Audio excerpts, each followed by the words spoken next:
Bonjour à tous et bienvenue dans ce nouveau numéro du Clubhouse. Un Clubhouse un petit peu spécial cette semaine puisqu'on va parler de la coupe. Et oui, il y avait la coupe cette semaine les gars et on a pas mal de choses à aborder, notamment avec toi mon cher Lucas. Comment ça va? Ça va Flo, tranquille. Hein. Au week-end malgré l'élimination? Ouais, bon week-end quand même, hein. Faut tirer le positif de ce genre de match. Tu vois, en face de toi il y a quelqu'un je pense qui a passé un meilleur dimanche que toi, ce qui s'est qualifié. Ouais. C'est notre ami René Magérès. Comment ça va? Ça va bien, merci. Qui a sorti donc avec son équipe Norden qui a éliminé Victoria Aerosport ce dimanche. Ouais, c'était bien. C'était bien. Puis Tendai Michaud, bon toi t'as éliminé personne mais je pense que t'as quand même passé un bon dimanche. Ouais. Donc ça va, pas de déception mais pas de grande joie. Neutre. La Neutre. Suisse. Il y a eu quelques surprises quand même parmi tous les résultats de ce week-end. Il y a eu pas mal de matchs. Alors on peut noter déjà le carton du Progrès 11-0, c'est peu commun donc c'est important de le souligner. Et Begen qui s'est fait sortir par l'AS Luxembourg, défaite 2-1 de Begen qui pourtant est en tête de son championnat. Kerjang en revanche, qu'on n'a pas l'habitude de voir gagner cette saison malheureusement pour eux. Et puis là, voilà, petit carton 5-0 à Chiren avec un triplé de Zenadji. Ça je pense que ça va leur faire du bien au moral. Bon, ils n'ont pas de chance, ils jouent le Swift ce week-end, donc je pense que ça va être difficile pour eux de gagner, mais je pense que mentalement ça fait du bien quand même. Merle qui a éliminé Berbourg, donc les pensionnaires de première division qui sortent une PH. Herpel d'Ange, le fameux club de Leandro Barreiro qui a éliminé Medernard 1-0. Et puis à noter également donc la défaite de Young Leinster face à Wiltz. Une défaite 4-0, mais le score ne reflète pas la physionomie de la rencontre, mon cher Lucas. Ne reflète pas la physionomie de la rencontre. J'exagère un petit peu forcément, non, mais je pense que la logique a été respectée, mais vous avez eu votre mot à dire quand même. Ouais, la logique a été respectée. On a joué une équipe de Wiltz qui on sait est une plutôt belle équipe de BGL.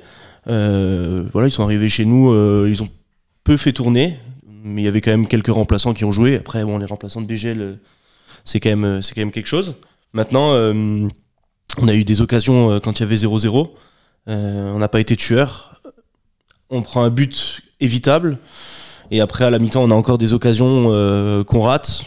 Voilà, c'est sûr que ce genre de match, si t'arrives pas à mettre le doute dans la tête de ton adversaire, qui est plus calibré et meilleur que toi, bah tu peux pas le gagner. En coupe, faut être tueur dans les deux surfaces. Et quand tu joues une équipe plus forte, donc c'est dommage parce que je pense vraiment qu'en étant plus tueur, on aurait pu les éliminer, vraiment. Bon. René, lui, il a eu la chance de se qualifier avec ce match donc face à Aerosport. Raconte-nous un petit peu déjà comment c'était, même au niveau de la préparation. Est-ce que vous avez changé quelque chose? Qu'est-ce qui a changé déjà sur la partie avant-match, peut-être au niveau du discours de l'entraîneur aussi? Je pense pas qu'on a changé grand-chose. C'était un peu comme d'habitude. Il faut dire que notre entraîneur, il est vraiment spécial. Je peux dire, mardi, on était à l'entraînement. Il nous dit, bah, voilà les gars, je sens on va les éliminer. On rigolait un peu. Jeudi, la même chose. Vendredi, vidéo-analyse, on a fait une petite vidéo-analyse. Là, il a dit, voilà, il nous a montré les points faibles et les points forts aussi. Donc on était bien préparés. Et il nous a dit, on va les sortir. Ça va être sûr, on va les sortir. Le match, on sentait la nervosité, mais positive. On était calme, le discours c'était comme toujours. Après oui, on a posé des problèmes, on était bien défensivement, on jouait un peu les contres. On a quand même essayé pour moi de jouer au ballon, donc c'est notre philosophie, de sortir de derrière, de laisser circuler le ballon. On a eu aussi peut-être première mi-temps quelques occasions, pas à 100%, mais on était devant le but. Eux, ils ont essayé, on était bien, et voilà, deuxième mi-temps. C'était 0-0, donc on était bien à la mi-temps, on était calme, on savait qu'on peut avoir notre chance. Et voilà, deuxième mi-temps, on marque 1-0. On a nagé un peu à la fin, parce qu'ils jouaient avec des longs ballons et tout ça, mais on est passé, c'était bien. Il n'y a pas eu trop d'euphorie sur le but à l'heure de jeu, donc il fallait encore tenir une demi-heure. Bah, je me souviens vraiment plus. Je me souviens encore, je joue derrière à droite, donc je devais courir jusqu'au l'autre côté près du but. Il y a Hans Christian qui me passe en courant. C'était une explosion d'émotion. C'était vraiment bien. Après le match, là, on a vu qu'il y avait beaucoup de pression, même si on est le underdog, il y avait beaucoup de pression qui est tombée parce qu'on voulait. C'était vraiment. Après, à la fin, c'était juste vouloir et tenir. Et voilà. Et du coup, la préparation vidéo, c'est ça qui a marché sur le match. Vraiment, c'est l'aspect tactique, le fait d'avoir bien préparé les points faibles. C'est vraiment ça qui a fait la différence? Je pense oui et non. La préparation, c'était bien. On savait vraiment à quoi faire attention, quels joueurs, qu'est-ce qu'ils vont faire, leur idée de jeu. On était vraiment bien en place. Et c'est vraiment que on n'a pas fait d'erreur. On n'a pas perdu des ballons inutiles. C'est ça aussi qui nous a aidé beaucoup de rester concentrés dans le match. On ne devait pas courir. Si on devait courir derrière le ballon, mais courir dans un sens bien organisé et en sachant que voilà, on fait ça pour attirer notre but, que c'était le prochain tour. Tendai, ça surprend toi de voir, parce que Eurosport, là, quand on regarde le classement de BGL League, ils sont 4e, ils font un beau début de saison. C'est une vraie surprise quand même de les voir sortir face à avec tout le respect qu'on a pour Norden. Norden est 2 crans en dessous, la logique aurait voulu que Eurosport passe ce tour. C'est une immense surprise, hein. D'ailleurs, même si je suis à côté de toi, on m'avait dit avant le match mon pronostic, je pense que j'aurais pu se dire Eurosport. Non, c'est une surprise. Après, niveau pronostic, Tendai. Faut qu'on arrête. C'est une catastrophe, je l'admets. Mais non, c'est une super surprise. Ça fait surtout plaisir de voir ce genre d'exploit qu'on voit pas toujours forcément à l'échelle du Luxembourg, puisque généralement les BGL arrivent à éviter ce genre d'accident. Mais là, de tout ce qu'on a pu voir, etc., en plus, au-delà de cette victoire, c'est une victoire travaillée. C'est pas 12 poteaux pour Eurosport et 27 arrêts du gardien. C'est vraiment une super performance et ça fait plaisir de voir pour la suite. Après, je pense qu'avec cette victoire, maintenant, Norden est favori pour la coupe. Je pense que ça, voilà, faut l'assumer maintenant. On va essayer. Est-ce que c'est alors à titre personnel, est-ce que c'est le plus bel exploit pour l'instant que tu as eu éliminer une BGL League? Est-ce que tu as connu d'autres épopées peut-être par le passé? Non, ça fait déjà 16 ans que je suis au Norden maintenant et on a gagné la première coupe FLF. On est monté 2 fois en PH, donc ça sent vraiment des souvenirs plus beaux que ça. Plus beau que la saison, la première fois qu'on est monté en PH, on a gagné la coupe. Cette saison, je vais jamais oublier. C'est vraiment des souvenirs inoubliables. C'est vraiment fort. Lucas, comment t'expliques toi Eurosport qui passe à côté? Est-ce que tu penses qu'ils ont peut-être priorisé le championnat? Ils n'ont pas énormément fait tourner non plus, mais est-ce que tu penses que c'est un simple accident? J'ai pas vu le match, donc donc je peux pas vraiment en parler. Maintenant, non, c'est pas étonnant. Après, sur toutes les équipes de BGL, il y a que Eurosport qui s'est fait éliminer. Faut bien que de temps en temps, il y en ait une qui passe à la trappe. Voilà, ça aurait pu être d'autres, à mon avis, vu les différents scores. C'est tombé sur Norden, félicitations à eux. Et voilà, après Eurosport, peut-être qu'ils ont pris un peu le match à la légère en se disant oui, bon, c'est bon, ils sont 2 divisions en dessous de nous et on va faire le travail. Eux, ils sont arrivés comme des morts de faim avec un coach qui les a bien préparés. Non, je pense qu'il n'y a pas de secret. De toute façon, tu n'élimines pas une équipe de BGL comme ça. Il y a certainement du talent dans leur rang et faut pas discréditer leur victoire en tout cas. C'est quoi le prochain tour? Qu'est-ce que vous espérez du côté de Norden? Plutôt une grosse équipe? Plutôt passer un tour suivant? C'est quoi les petites envies du côté de votre équipe? Moi, personnellement, j'aimerais bien avoir un club Etzela ou Wiltz parce que c'est vraiment dans notre coin. Après, Dudelange, Espérange, ce serait une belle expérience. Passer un tour, bien aussi, mais dans la coupe, on ne sait jamais. Donc, je pense pas qu'on va gagner contre Espérange, mais... T'es sûr? Non. Non, il faut voir. Il faut être toujours réaliste. À voir mercredi où on va jouer, contre qui on va jouer, et puis voir rentrer dans le prochain match en coupe comme on a fait contre Eurosport. Après, il y a quand même beaucoup plus de chances qu'ils tombent sur une équipe d'un échelon supérieur. Ça, c'est le problème aussi, un peu, je trouve, et ça enlève un peu de magie à cette coupe, cette histoire de tirage dirigé pour les équipes de BGL et de PH qui vont tomber forcément sur des équipes de première division, deuxième division ou troisième division. Je trouve ça vraiment dommage. C'est la coupe, c'est le principe d'une coupe. Tout le c'est que tout le monde joue contre n'importe qui, et que si au premier tour, t'as un Swift Differdange, tant pis pour le malheureux vaincu. Là, c'est clairement ils font clairement une sélection par le haut, et je trouve ça dommage. Après, tant mieux, nous on a joué Wild, on a joué une BGL, on a été éliminés, c'est comme ça. Mais bon, si on avait joué peut-être une équipe d'un autre calibre, de notre niveau, on aurait peut-être aussi été éliminé, mais on aurait sûrement pu passer, et puis pourquoi pas aller jusqu'en 8e, quart, etc. Enfin, faire un parcours. Je trouve ça vraiment dommage, et je comprends pas du tout le principe de protéger les équipes de BGL et de promotion. Pourquoi là, on va venir un petit peu plus sur toi, sur ton parcours. Tu as toujours joué à Norden, du coup, depuis que tu as 16 ans. C'est ce que tu me disais, ce que tu m'expliquais tout à l'heure avant l'émission. Donc, depuis que tu as 16 ans, tu es à Norden. Pourquoi tu es toujours resté là-bas? Pourquoi tu n'as peut-être pas connu un autre club? On joue avec des amis. C'est vraiment la grande force de Norden. C'est des copains, on est des copains. Si on regarde FF, c'est Football Friend, donc c'est déjà dans le nom. Et c'est pour ça, si on regarde hier la feuille de match, il n'y a que des jeunes du club, ou presque que des jeunes du club. Avec des années, tu deviens des amis, une famille. Et hier, c'était aussi peut-être notre bonus qu'on avait ce soutien qu'on a passé d'un tour. Et tu as eu des opportunités quand même de partir ailleurs, peut-être connaître au-dessus, même quand tu étais en PH, pourquoi pas connaître un autre club? Il y avait quelques coups de téléphone, oui, mais pas quelque chose où je me suis dit, voilà, je vais tout plaquer. Je quitte ma maison pour quelque chose d'autre, parce que on travaille tous, donc aller s'entraîner 4 fois, 5 fois par semaine, le travail, tout ça, ça serait de trop. Donc le secteur famille à la maison, c'était du combat. Donc non, je préférais de rester avec amis, de jouer le niveau que j'ai. Et voilà. C'était le bon compromis.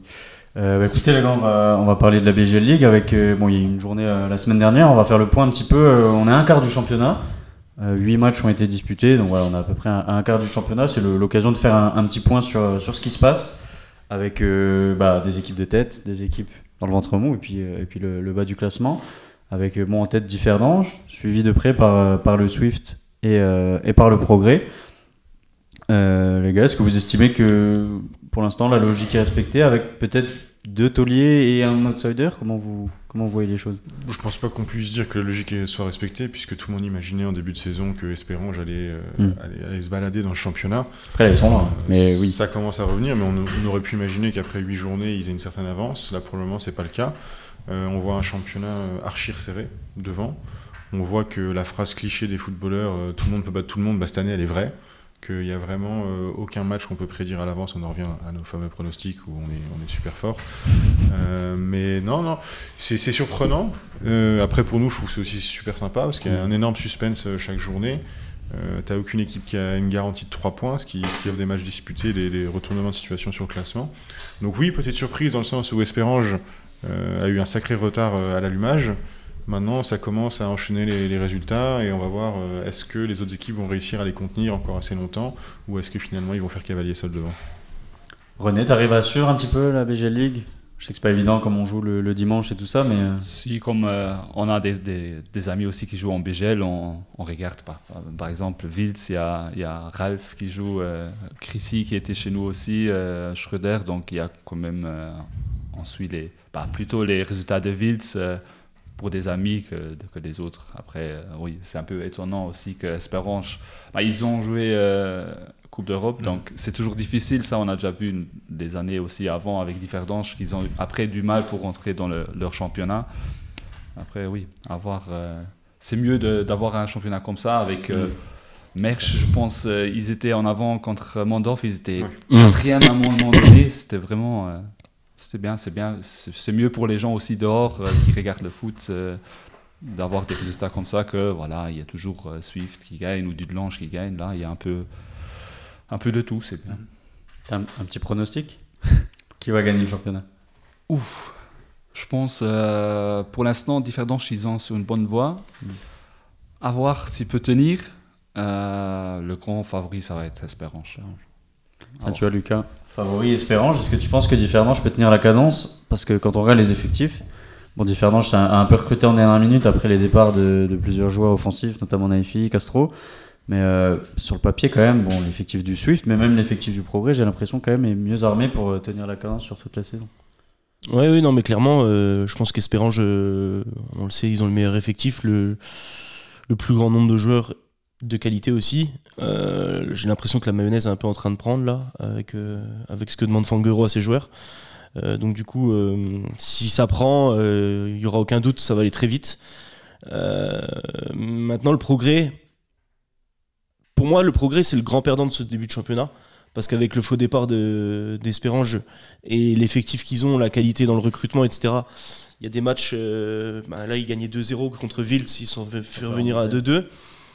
Derrière, ils ont fait que 2-2 à Pétange, alors que Pétange ça va mal en ce début de saison. Ils ont battu le Swift, mais ils ont perdu l'un ou l'autre match. Ils ont perdu aussi à Chifflange qui est promu.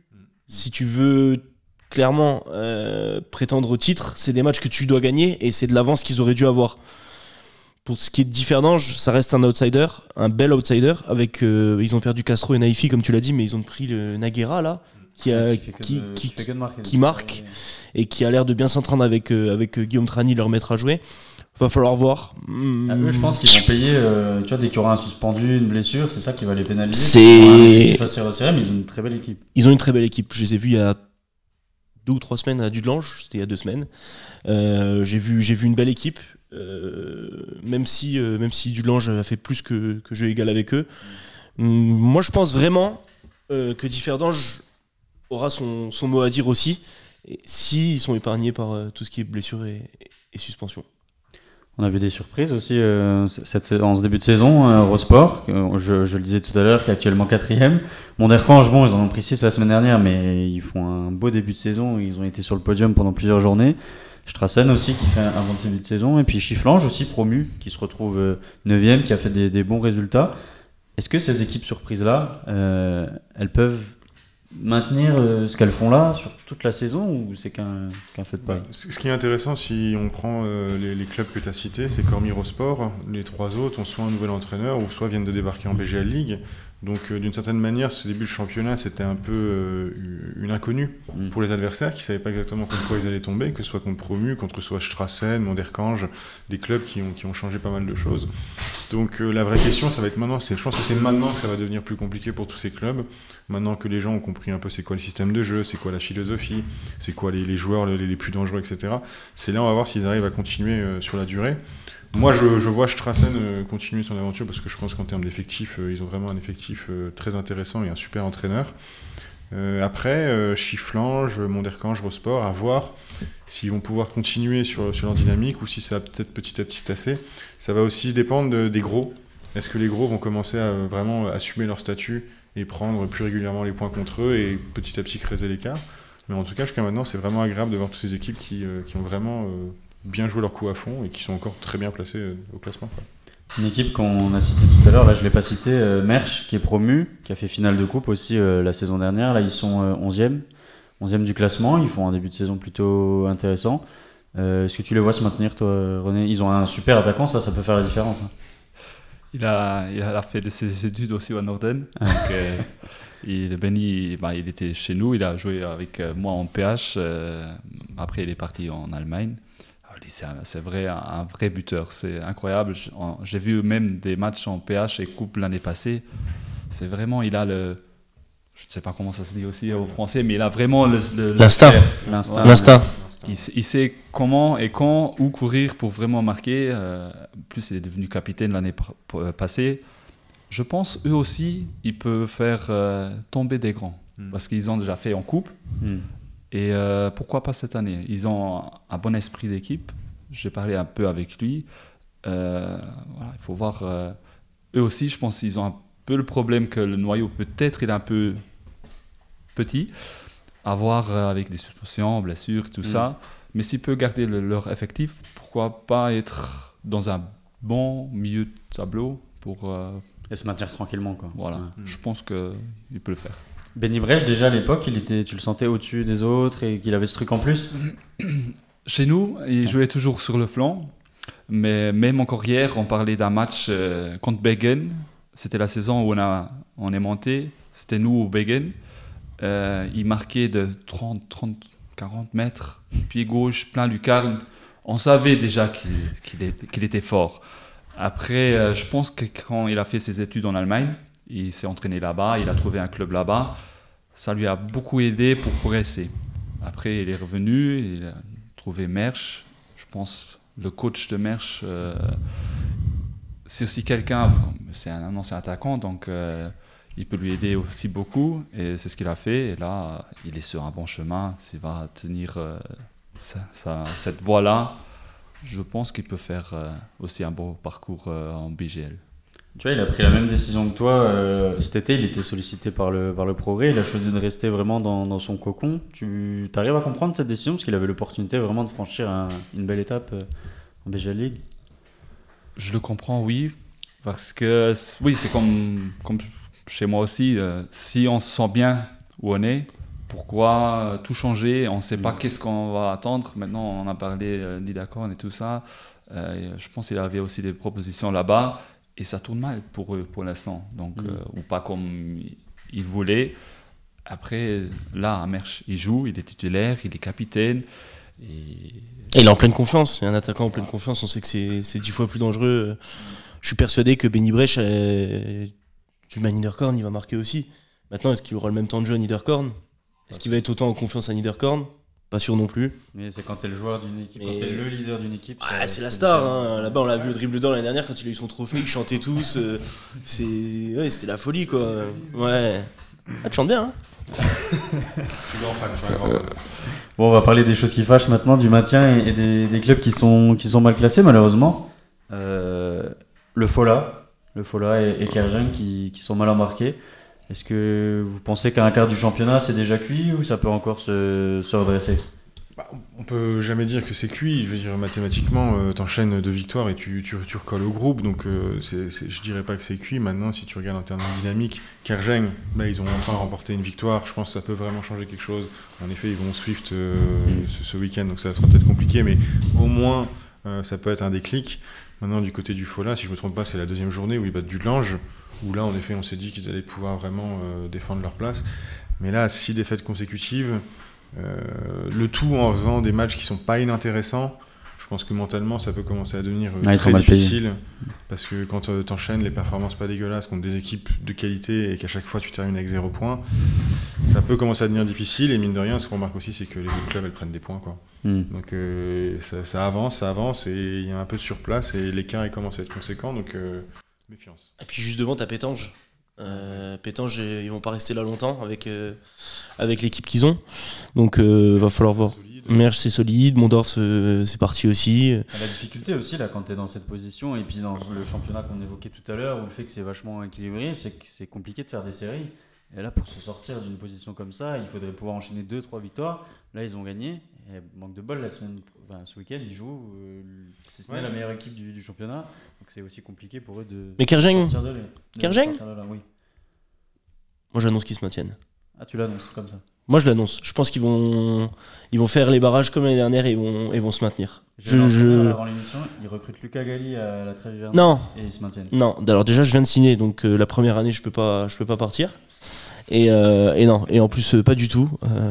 C'est pas. Tu les vois se maintenir vraiment? Kerjen, ils vont se maintenir. Je les ai vus. Dans ce cas-là, c'est-à-dire que tu vois qui. Bah oui, c'est ce que je veux dire. Tu mets qui dans la. Ouais, non, c'est bien. Il y a que balance cette année.